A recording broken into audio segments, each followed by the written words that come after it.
from the Honorable Samuel Jinapor, who is one of the co-leads of this incredible pledge and has been chairing this work since its inception.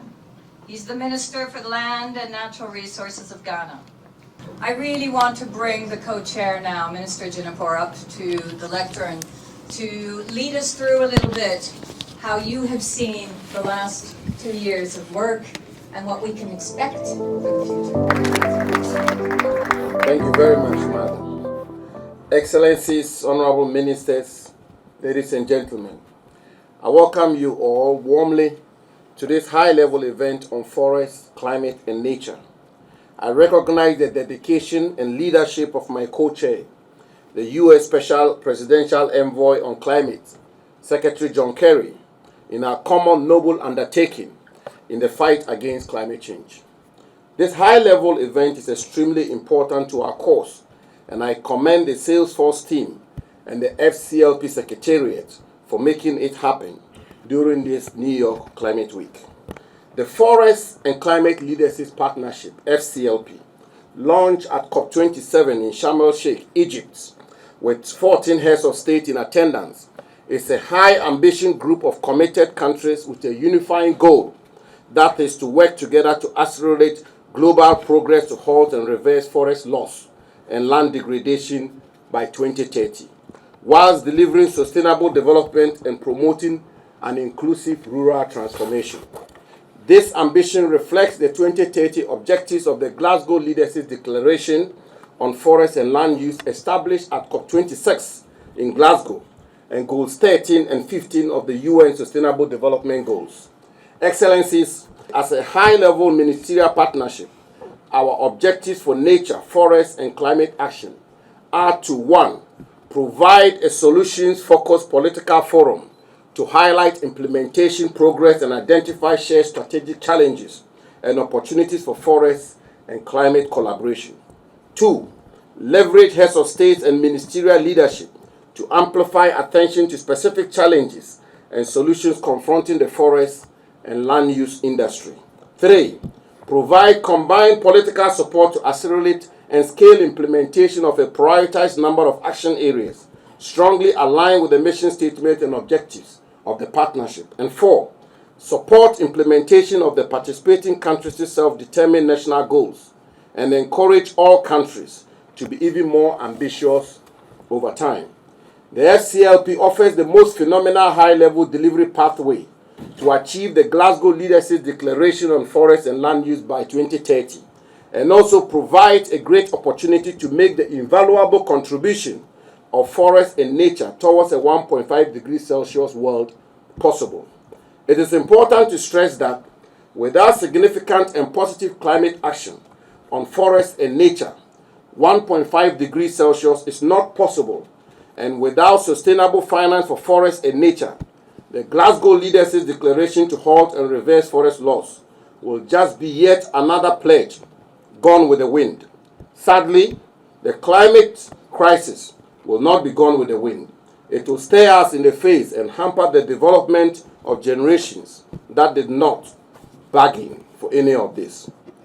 Excellencies, Ghana, as a member and co-chair of the Fclp, is a country using diverse innovative approaches to address deforestation and forest degradation in our forest landscapes, particularly in our key commodity supply chains such as timber, cocoa, and shea. However, for many years we have struggled with the needed finance to scale implementation of these actions at the desired rate. This, we believe, is the plight of many other tropical forest countries. Since 2008, Ghana has been an active force in the Global REDD Plus mechanism and the support of the Forest Carbon Partnership Facility of the World Bank. Just last year, we have received our first emission reductions payment for climate-smart actions and reduced deforestation and forest degradation in our cocoa forest landscape for the year 2019 under our 6-year emissions reduction purchase agreement with the Carbon Fund. The receipt of these funds and the sheer joy it has brought to farmers in local communities, signaling hope for a better option than cutting down forests for livelihoods, is one that is intrinsically indescribable, especially as the role of indigenous people and local communities is pivotal to the fight against climate change. Ladies and gentlemen, the forest sector actions in Ghana's national determined contribution account for some 35% of the mitigation potential and represent conditional targets dependent on public and private finance instruments such as grants, impact investment, loan for nature swaps, and sale of forest carbon credits. This is why Ghana holds in high esteem the Fclp and believes in its ability to achieve priority policy interventions under discussions on the following: 1. Country packages for forest, nature, and climate. 2. Nature swaps. 3. Advancing trade for sustainable produce wood. 4. Supporting indigenous peoples and local communities in climate action. Let me acknowledge here the immense contributions of the governments of Norway and Peru in organizing a number of highly participatory events on Tuesday, 19 September. 5. Strengthening and scaling opportunities for forest carbon markets. And 6. Sustainable bioeconomy for construction. We in Ghana, Excellencies, are interested in the success of all of these initiatives. However, as co-lead, together with the UK, Guyana, and Gabon, on the work to strengthen and scale forest carbon markets, let me continuously emphasize the unique opportunities that forest carbon credits and their markets can offer when the right price is paid for emission reductions. Subsequently, we must work towards a fair and equitable price for emission reductions, as forests and nature have been proven to contribute about a third of global climate solution. Ghana hopes that the Fclp, through its engagement with strategic partners such as those herein assembled, will advance the objective as an inclusive and equal partnership for North and South. This will urgently deliver tangible climate action for forests and nature. Excellencies, ladies and gentlemen, your presence here at this high-level engagement is deeply appreciated, and I encourage us all to constantly maintain the momentum by contributing meaningfully to positive forest and nature climate action, thereby creating a clear roadmap to 1.5 degrees Celsius. I thank you for your attention. Thank you, Minister. Thank you for your own personal commitment from the very beginning of this journey, and also the commitment of Ghana to make such a difference. And you opened up the conversation.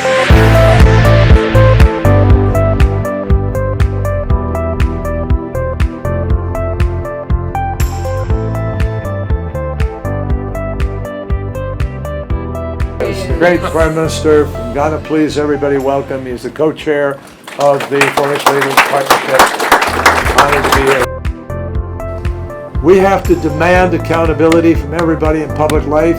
I'm with those kids and those people who were marching the other day with their impatience, who say, deal with the problem. What is the problem? The problem is the burning of fossil fuel without capturing the emissions and just willy-nilly going around with business as usual. We don't have the time or space for business as usual. This has to change.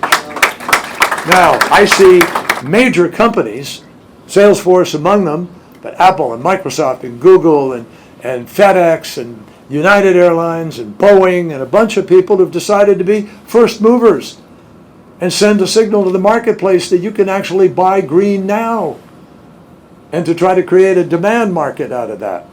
We will get to a low carbon, no carbon economy. The only question is, will we get there in time to avoid the worst consequences of the crisis that we were warned of by the IPCC in 2018? That's why we're talking about 1.5 degree limit, because the IPCC said so in 2018. It's not some John Kerry, Joe Biden cooked up idea.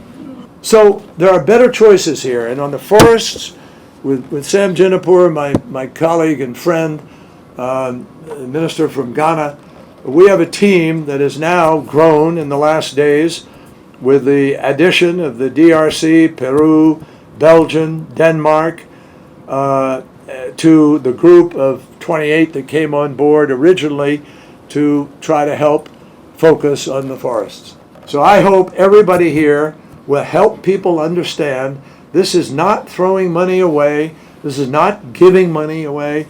This is investing intelligently in a transition which represents the largest market the world has ever known. 10 billion people will be on this planet in the next 30 years. And so we need to understand how we are going to appeal to that marketplace in ways that build societies and build an ability for people to see a future and touch a future and not leave people behind in that journey and work with the workers. It's part of what this UAW strike is all about here. So everybody here, you have the power. Let's get together and do things that are just plain old common sense. I'm convinced we can and will, but we only do it with a whole bunch of folks like you being part of that effort. Thank you all very, very much.